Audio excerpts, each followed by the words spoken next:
What up, guys? This is Pastor Canal again. We're coming out with another video in C Sharp, and today we're going to be talking about arrays. Okay, but before we start, please don't forget to like and subscribe to the channel. We're growing slowly but steady. Okay, let's start. So, what is an array? Arrays are excuse me I have some concepts right here, so I can just have it. So, arrays are a building structures in the language which allow us to store multiple variables. I don't know why I have that repeating twice. But anyway, it allows you to store multiple variables, which is pretty good. I like arrays a lot. So once one single man, I just gotta learn how to type. One single array will be able to store a number of variables. Yeah.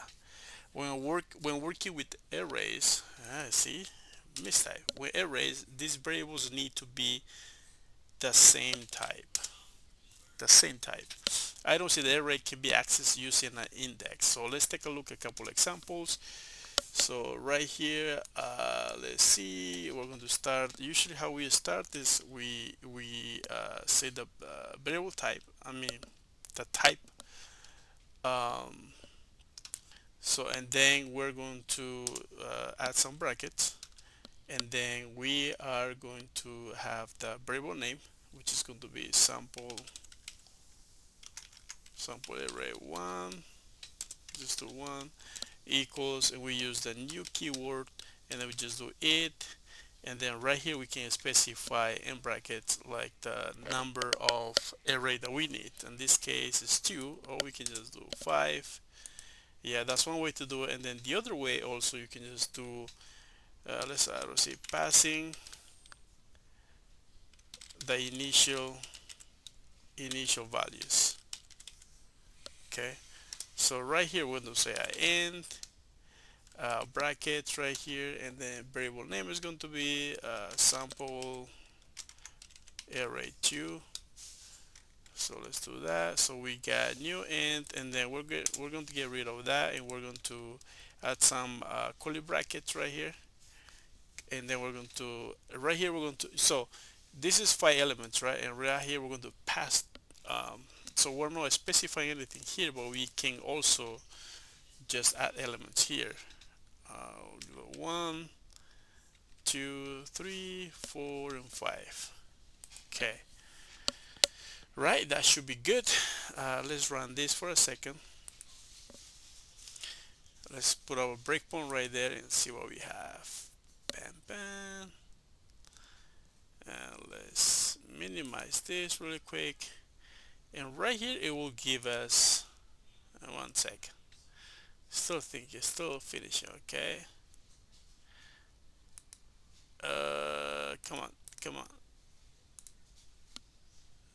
What's going on here? Uh, okay, I think it should be good. Okay, right here. I was looking for this. So do you see right here the new end has 1, 2, 3, 4, 5. If we just click on this arrow, it just gives us the index.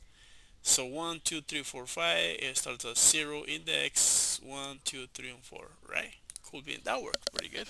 I just wanted to show you that. Now let's just get rid of that. Let's just get some user input right here to work with the array. Console, right lane, semicolon, and right here we're going to ask the user how many students IDs do you want to register? Okay, cool beans. Now let's create a variable right here. It's going to be an int. Let's just say length equals to, we're going to parse that. Let's see, we got console that realigned. Okay, all right, so we're going to store whatever the user enters right here. How many students IDs do you want to register? Whatever they enter is going to be stored right here in this variable length. And then also we can say int brackets, we can say student student IDs equals to new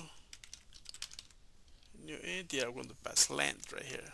Okay, so this length we're passing right here inside our array. Okay, cool beans. So now and also if you want to add individual element on the array, you can just say the following, and we can just say bar test ID equals to a student ID. Yeah, the first value, which is going to be 1. Yeah, that's just an example right there.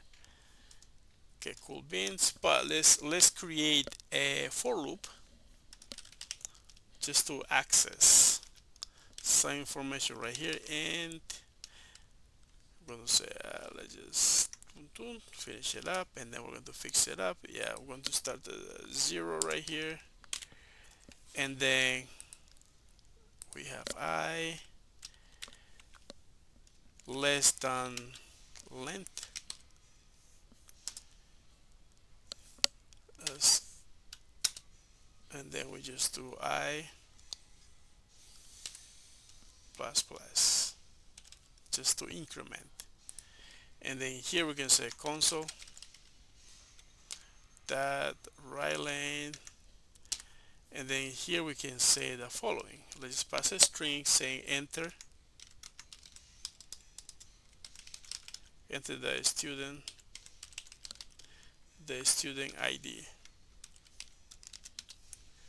Okay, and now right here we are going to create a variable so we can store the ID equals to n the parse console readline. So that's what we have. That's good.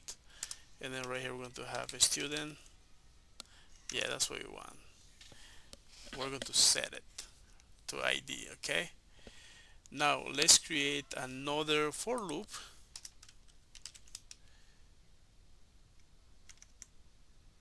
Okay, and right here we're going to create, yeah, we're going to get rid of this.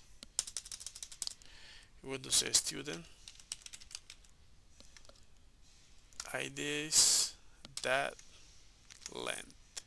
Okay, we have that in there. Cool beans.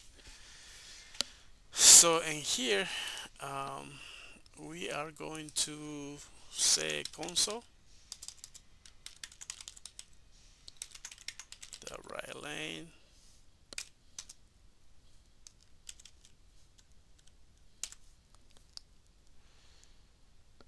and then in here we're going to use a stream interpolation, and then we're going to say ID,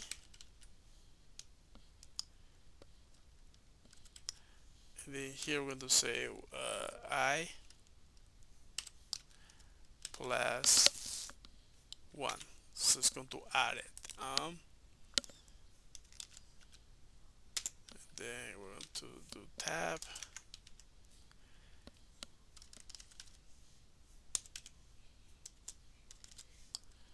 and then here we're going to say student IDs. I'm going to say I right here. I'm going to pass that. All right, so let's see what we have. So let's see, let's run the program.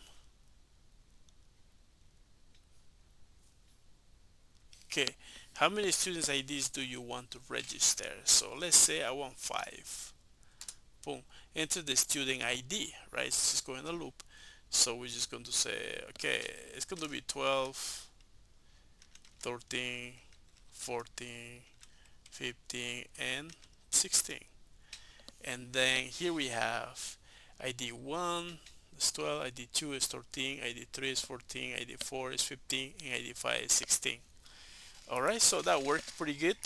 So thank you for checking the channel, guys. That was just a pretty small application using arrays. So hopefully this helped you out in your journey. Please don't forget to like and subscribe. We're growing slowly but steady. Alright, have a good night, and I'll see you in the next video. Peace out. Bye.